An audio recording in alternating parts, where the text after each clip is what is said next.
اسلام موږ ته ویلي چې په خپل منځ کې سلام خور کوي، دوا سلام کوئ. وی د بیمار تپوس کوه، د جنازې سره ځه چې اپرنجې وکړي الحمدلله وی ته یرحمک الله وایه، چې څوک دله دعوت درکړي دعوت یې قبلوه، مسلمان خیرخواهي کوه. موږ ته وی د خپلوانو سره به خپلولي نه ماتې، مسلمانانو پورې به مذاق او سخریه نه کې، د یو بل غیبت به نه کوئ، چغلخوري به نه کوئ، په یو بل به بهتان نه لګوئ، یو بل ته به کنځلې او بدې ردې نه وایئ، په یو بل به ګزارونه نه کوئ. دا ټولې خبرې څه دراسه به دې دراسې چې را امت یو پاتې شي. سره د دې چې اسلام دې خبرې له ډېر زور ورکړی چې د مسلمانان دې یو پاتې شي، انسان چې کله ژوند تیری په دې دنیا کې د ده د قسمه قسم خلکو سره ګډون راځي، او بل دا چې په ده باندې قسمه قسم حالات راځي، د هغې د لاسه د مزاج یو شان نه وي. کله دی غوسه شي، کله غافله شي، کله خفه شي، کله خوشحاله شي. نو دا قسمه قسم حالات چې په ده باندې راځي، کله به کې داسې وکړي چې دی زیاتې وکړي چا سره، کاغه زیاتې د وینای، کاغه زیاتې د فعل. ژوند دی، ته دا ګرنټي نشي ورکولی چې زه به د مرګه پورې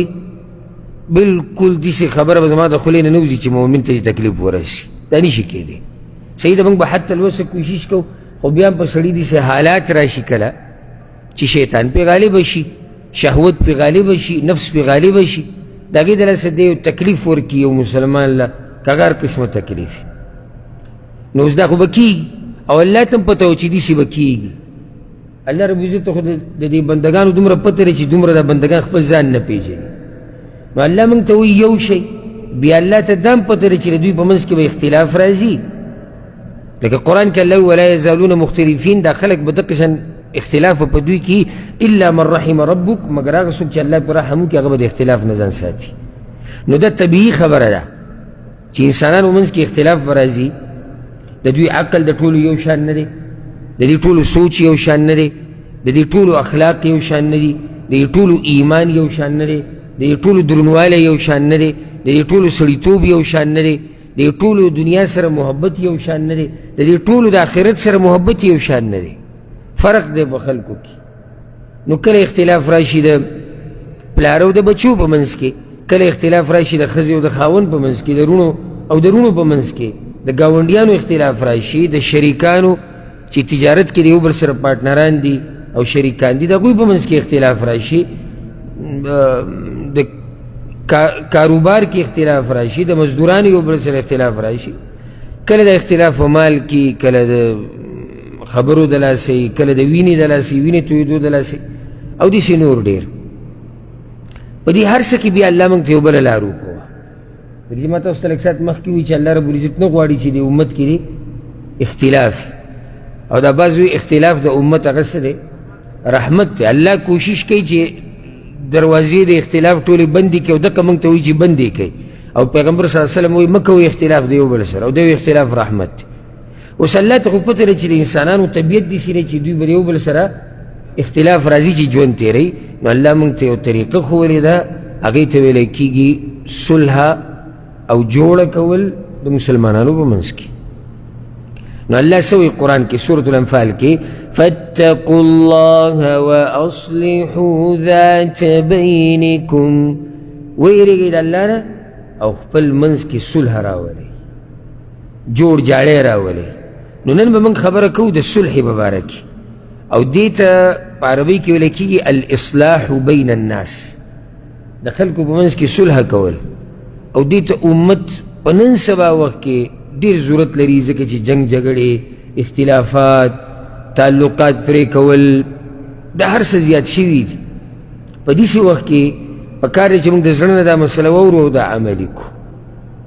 الله رب العزت قرآن کې وایي والصلح خیر، ټول خیر الله وایي په صلح کې پروت دی، ټول خیر په دې کې پروت دی چې که زما د چا سره اختلاف دی چې ما د یو بل سره جوړه کړو، او که د بل مسلمان د بل سره اختلاف دی چې ما ورته کوشش وکړو چې دا دواړه یو بل سره جوړ کړو. او دا صفت که به کېږي ونه، دا ما په ډېرو لږو خلکو کې لیدلی دی. په ډېرو لږو خلکو کې مې لیدلی تر دې چې نږدې ملګری ستا که نه نږدې او ته په لوی اعتماد کې ته دې ته معمولي خبره وکړه چې زما د پلاني سره نه لګي نو دی وله ښه تیلی ورکړي ما ته د مخکې نه پته وه خو ما څه نه وي ما وایي چې دی په خپله وپېژني دا د مسلمان طریقه ده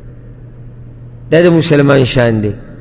هغه ته ته زه د پلاني نه خفه یم ته ښې خفه کې بیا به اوس دی دغه پلاني سره هم میلاویږي قصه به ټوله معلوموي چې داسې چل شوی دی نو بیا به هغه ته بس لګیا و هغه خو ما ورته وایي چې لکه ده کې څه چلی ته دې خفه کېږي چغلخور او رسول صلی الله علیه وسلم وایي داسې چغلخور انسان جنت ته به نه ځي او رسول صلی الله علیه وسلم چې با قبر باندې تیر شو دوه قبرونو باندې عذاب پې یو پکې رسول صلی الله علیه وسلم وایي چې دا هغه سړی دی چې د خلکو په منځ کې به دا خبرې ورې راوړي د لپاره چې دوی وران شي دا صفت په ښځو کې طبیعت ته ښځو دا چې هغو کې دا صفت ډېر دی په نسبت د سړو نو نن سبا سړو کې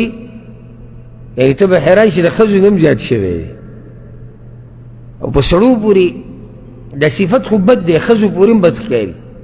خو په سړو پورې ډېر بد ښکاري چې دی دا خبرې کوي هغه تا پسې دا وویو هغه تا پسې دا وویو هغه داسې وویو هغه دا وکړو ما ورته دا مسلمانان به ورانوي نو رب العزت وایي چې ټول خیر په صلح کې پروت دی الاصلاح دا د افساد په مقابله کې راځي په عربۍ کې افساد ورانولو ته وایي اصلاح جوړولو ته وایي او اصلاح ذات البین خپل منځ کې اصلاح راوسته څه مطلب دی یعنې دوو مسلمانانو منځ کې اصلاح راوسته یعنی د دوو مسلمانانو په منځ کې یا ستا چې د بل مسلمان سره ورانه ده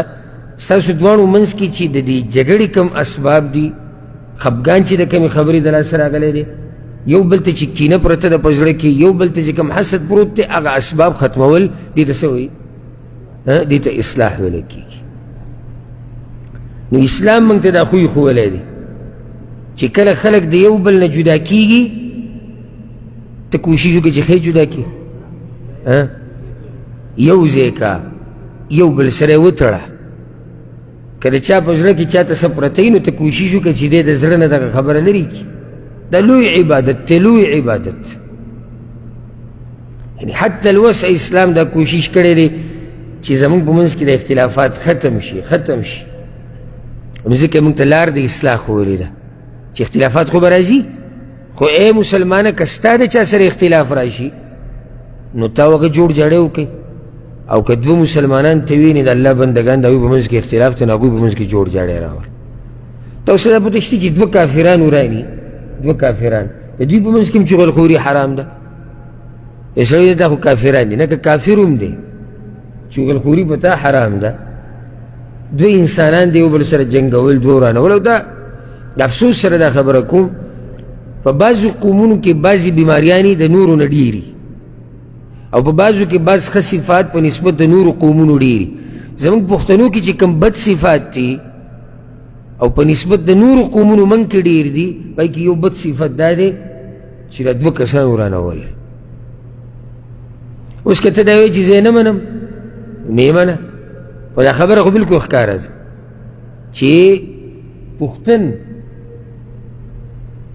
په دوی کې به ډېر لږ تا ته داسې میلاو شي چې هغه به کوشش دا کوي چې دا دوه پښتانه یو ځای روغ پاتې شي کورونه ورانول کلي ورانول قومونه ورانول په دې کې اکثر خلک ته ویني هغه مصروف وي او نور څه کار یې نه وي کېږي دغې ته ناست سهار چې راوځي که نه پراټه مراټه وخوري چای وڅکي راوځي او په دې قیسو راولی کړي او دا بیا به لږ ساعت ګنټه د سره خبرې وکړي د بل مسلمان باسې ورسره وکړو زړه هغه ته بد کړی ده اوس به دی د هغه خواله چکر ولګوي نو پیاله چای به ورسره هم وڅکي بیا به هغه ته بس یو زه ورلم به هغه طرف باندې زړه مې هم نه کېدو خو هغه ودرولم دا د مکار منافق سړي صفت دی مکار او منافق مؤمن دینداره درون سړی سړیتوب والا د ده لار واضحه د دوستۍ د ده لار واضحه د دشمنۍ